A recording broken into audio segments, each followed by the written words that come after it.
Hello everyone. Today we are going to talk about multi-queues, part of data structures using C++ course. Multiple queues, also known as multi-queues, refers to a collection of multiple queues that operate as a single entity.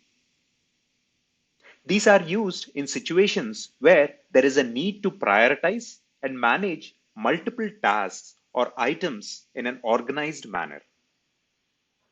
For example, in a computer system, multiple queues can be used to manage different types of process requests, such as I/O requests, CPU requests, and memory requests, each with its own priority level. In this way, the computer can manage these requests in an efficient and organized manner, ensuring that high priority tasks are processed first and lower priority tasks are processed later.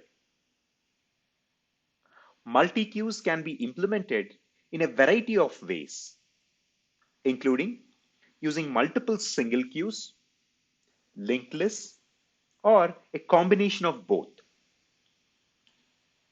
The specific implementation depends on the requirements of the particular system and the type of data being managed.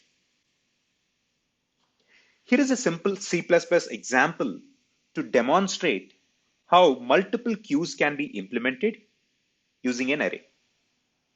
In this example, we have created class multiqueue to represent multiple queues.